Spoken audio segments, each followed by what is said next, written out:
Maithri movie makers தயாரிப்பில் கீர்த்தீஸ்வரன் இயக்கத்தில் சாய் அபின்கர் இசையில் பிரதீப் ரங்கநாதன் நடிப்பில் டியூட் திரைப்படம் நாளை முதல் உங்கள் அபிமான திரையரங்குகளில் வெளியாகிறது. No compromise. உங்க சைடுலயும் எங்க சைடுலயும். It's a GT promise. GT Holidays, South India's #1 travel brand.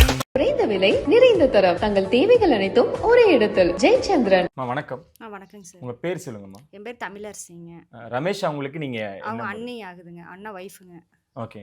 அன்னைக்கு 27ஆம் தேதி என்ன நடந்துச்சுமா? என்ன சொல்லிட்டு அந்த கூட்டத்துக்கு ரமேஷ் அவங்க அவர்கள்? எதுவும் சொல்லலைங்க, வேலைக்காக விசாரிக்க போனாரு. அப்புறம் நாங்கள் மதியம் கால் பண்ணிக்கிறாங்க, மதியம் சாப்பிட வரணும்னு சொல்லி வெள்ளையாட்டிருக்கு. ஈவினிங் தான் ஒய்ஃபு 6 o'clock கால் பண்ணி பேசிப்பாங்கன்ட்டு. அப்போ நான் வெளியில் இருக்கேன், வந்துடுறேன், மீட்டிங்கில் இருக்கிறேன், வந்துட சொல்லிட்டு வச்சுட்டாராட்டுங்க அங்கே. அதுக்கப்புறம் அவங்க கால் பண்ணிக்கிறாங்க, எடுக்கலையாட்டுருங்க. அப்புறம் ஒரு 7 o'clock 7:30 ஆம்புலன்ஸ்கார் கால் பண்ணி சொல்லி பாட்டாங்க, உடம்பு சீரியஸாக இருக்கிறாங்க வாங்க அப்படின்னு. ஓகே. ஆனா இவர் விஜய் கூட்டத்துக்காக போறதுன்னு வீட்ல யாருக்குமே சொல்லவே இல்லைங்க அவரு. யாருக்குமே சொல்ல கிடையாது அவரு. ஓகே. என்ன பண்ணிக்கிட்டு இருக்காருமா? என்ன அவங்களோட டெக்ஸ்டைலில் வந்து டைலரிங் ஒர்க் பண்ணிட்டு இருக்காரு. அப்படிங்களா? ஓகே. வீட்ல எத்தனை பேர் இருக்காங்க?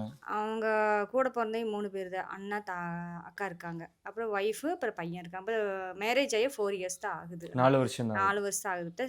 4 years ஸ்டார்ட் ஆயிருக்கு. ஓகே. தம்பிக்கு வந்து 1.5 வயசு ஆச்சு. பையன் இருக்கா ஒன்று. ரமேஷை பொறுத்த வரைக்கும் எப்படி இருக்கக்கூடியவர்? ஆரோக்கியமான ஆளு தான். எந்த ஒரு கெட்ட பழக்கமெல்லாம் கிடையாது. எங்கேயும் போக மாட்டார், இதெல்லாம் யார்ட்டையும் பேசக்கூட மாட்டார். எங்கேயும் போக மாட்டார், வீட்டோட இருந்துக்குவார். வேமா சத்தமாக கூட பேச மாட்டார். அவர் வேலை உண்டு, அவர் உண்டு இருப்பார். அது அவர் குறிப்பா விஜய் கூட்டத்துக்கு போக என்ன காரணம்? விஜய் அங்கே அந்த சைடு வேலை விசாரிக்க போயிருக்காரு. அங்கே போகும்போது சரி எல்லாம் போகாட்டி அவரு போயிருப்பாரு ஆட்டிருக்குது. மற்றபடி போகும்லாம் போக கிடையாதுப்பா. அவர் ரசிகர்லாம் ஒன்றும் கிடையாதுப்பா. எத்தனை மணிக்கு அவரோட உடலை பாக்குறீங்க? காயங்கள் ஏதாவது ஏற்பட்டு? நாங்கள் அடுத்த நாள் சண்டே தான் நாங்களா பார்த்தோம். அவங்க ஒய்ஃபு தான் வந்து ஈவினிங் பார்த்து, நான் அதான் நைட்டு 8 o'clock 8:30 பார்த்துருப்பாங்கன்ட்டு. சரி. ஹாஸ்பிட்டல் போகும்போதே இறந்துட்டாங்க அப்படின்ட்டாங்க உள்ள போகும்போதே. அப்புறம் மெடிக்கல் காலேஜில் அப்புறம் மறுபடியும் நைட்டு தான் அவங்களால பார்க்க முடியும். நாங்கள் அடுத்த நாள் சண்டே தான் நாங்கள் பார்த்தோம். நாங்கள வந்து 2 o'clock தான் நாங்கள் பார்த்தோம். அது வரைக்கும் பார்க்க முடியலனால. ஓகே. அதான் என்ன சொன்னாங்க? ஏதாவது காயங்கள் ஏற்பட்டிருந்ததா? காயங்களை எதுவுமே சொல்லவே இல்லைங்க எங்ககிட்ட எல்லாம். அந்த சங்கவி அவங்ககிட்ட தான் சொன்னாங்களாமா, நாங்கள் எதுவும் பார்க்கவே இல்லைங்க. கையில் எங்கள் போஸ்ட்மார்ட்டம் வந்து வெளியே வரும்போது நாங்கள் அவரை பார்த்தோம். அது வரைக்கும் எங்களால் பார்க்க முடியல. நாங்களும் எவ்வளோ ட்ரை பண்ணி பார்த்தா எங்களால் முடியல. அப்பா நீங்க சொல்லுங்கப்பா, உங்களோட மகன் ரமேஷ் அன்னைக்கு என்ன சொல்லிட்டு போனாங்க? உங்ககிட்ட கடைசியா என்ன பேசினாங்க? அவர் 1 week முன்னாடி தான் வந்துட்டு போனாருங்க. அவங்க தனியாக குடியிருக்காங்க, இங்கே இல்லை, அவங்க தனியாக இருக்காங்க. அவங்க வந்து அதனால 1 week சண்டே தான் வந்து, அதுக்கு முன்னாடி ஒரு சண்டே வந்து பார்த்துட்டு போயிட்டாரு. அதுக்கப்புறம் இடையில அவங்க வரவே இல்லை. வீக்லி ஒன்ஸ் வந்து அவங்க அப்பா பார்த்துட்டு போயிடுவாரு. சரி. ரமேஷை பற்றி சொல்லுங்கப்பா. ரமேஷ் பற்றி தான் அன்றைக்கி சனிக்கிழமை மணிக்கு தான் இங்கே வந்துட்டு, இந்த 8 நாளைக்கு முன்னே வந்துட்டு போனானாயா. வந்துட்டு போய் நான் 4வது வாரம் வாரினப்பா. இன்றைக்கி நான் வேலையில் சாமானை வாங்கி வச்சு போட்டு வாரமிட்டு போயிட்டு திரும்ப வேலையில் நான் கேட்டு வரமுன்னு போனானாயா. கேட்டு வரமுன்னு போன வந்தேன், வண்டி கொண்டு ஏற்றிட்டு போன வந்தேன். அப்புறம் ஆளும் பார்க்க முடியல, ஒன்றும் பார்க்க முடியல. உங்களுக்கு எப்படிங்கப்பா சொன்னாங்க?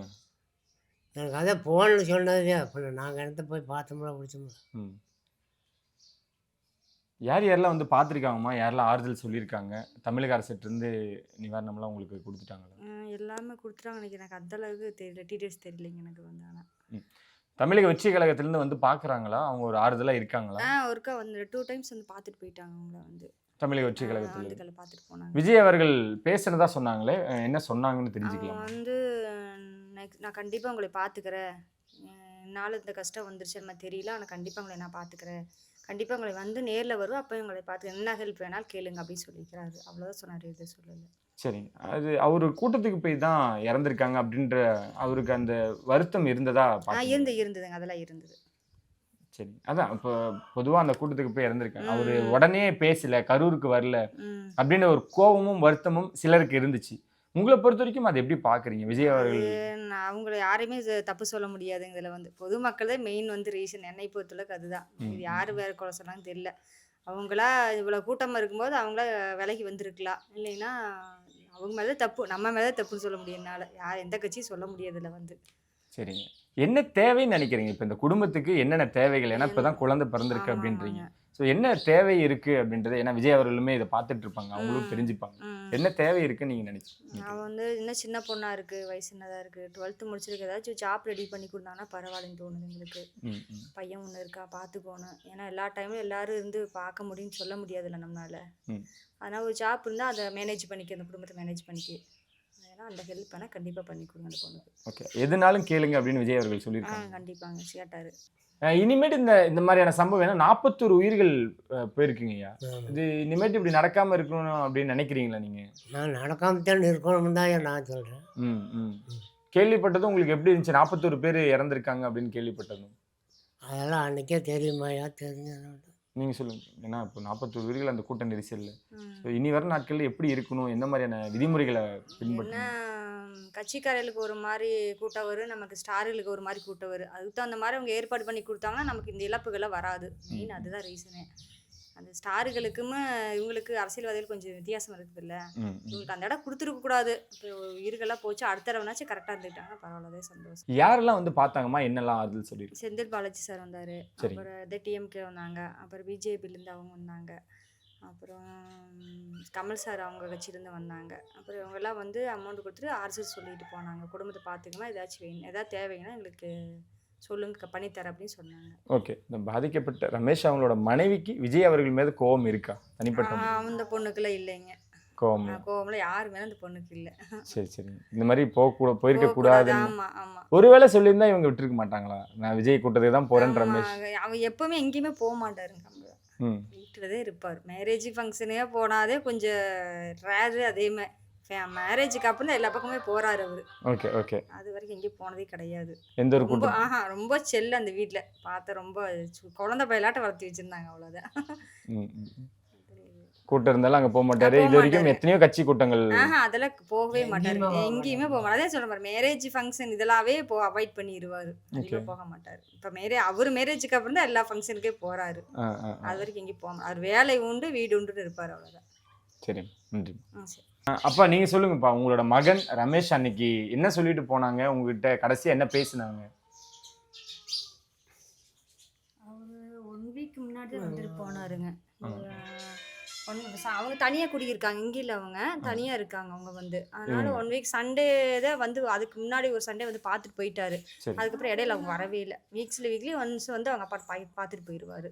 சரி, ரமேஷை பத்தி சொல்லுங்கப்பா. ரமேஷ் பற்றி தான் அன்றைக்கி சனிக்கிழமை அன்றைக்கி தான் இங்கே வந்துட்டு, இந்த 8 நாளைக்கு முன்னே வந்துட்டு போனானாயா. வந்துட்டு போய் நான் 4வது வாரம் வாரினப்பா, இன்றைக்கி நான் வேலையில் சாமானை வாங்கி வச்சு போட்டு வாரமிட்டு போயிட்டு திரும்ப வேலையில் நான் கேட்டு வரமுன்னு போனானாயா. கேட்டு வரமுன்னு போன வந்தேன், வண்டி கொண்டு நிறுத்திட்டு போன வந்தேன். அப்புறம் ஆளும் பார்க்க முடியல, ஒன்றும் பார்க்க முடியல. உங்களுக்கு எப்படிங்கப்பா சொன்னாங்க? எனக்கு அதான் ஃபோனில் சொன்னதே. அப்புறம் நாங்கள் இடத்த போய் பார்த்தோம்ல, பிடிச்சோம்ல. ம். யார் யாரெல்லாம் வந்து பார்த்துருக்காங்கம்மா, யாரெல்லாம் ஆறுதல் சொல்லியிருக்காங்க? தமிழக அரசிட்டிருந்து நிவாரணம்லாம் உங்களுக்கு கொடுத்துட்டாங்களா? எல்லாமே கொடுத்துட்டாங்க நினைக்கிறேன். எனக்கு அந்த அளவுக்கு தெரியல, டீட்டெயில்ஸ் தெரியலைங்க எனக்கு வந்து. ஆனால் தமிழக வெற்றி கழகத்திலேருந்து வந்து பார்க்குறாங்களா? அவங்க ஒரு ஆறுதலாக இருக்காங்களா? ஒருக்கா வந்து 2 டைம்ஸ் வந்து பார்த்துட்டு போயிட்டாங்க அவங்கள வந்து. தமிழக வெற்றி கழகத்தில் அதுக்கெல்லாம் பார்த்துட்டு போனாங்க. விஜய் அவர்கள் பேசுனதா சொன்னாங்களே, என்ன சொன்னாங்கன்னு அவங்க தெரிஞ்சுக்கலாம்? வந்து நான் கண்டிப்பாக உங்களை பார்த்துக்கிறேன், என்னால் இந்த கஷ்டம் வந்துருச்சு நம்ம தெரியல, ஆனால் கண்டிப்பாக உங்களை நான் பார்த்துக்கிறேன், கண்டிப்பாக உங்களை வந்து நேரில் வரும், அப்போ உங்களை பார்த்துக்கிறேன், என்ன ஹெல்ப் வேணாலும் கேளுங்க அப்படின்னு சொல்லிக்கிறாரு. அவ்வளோதான் சொன்னார். இது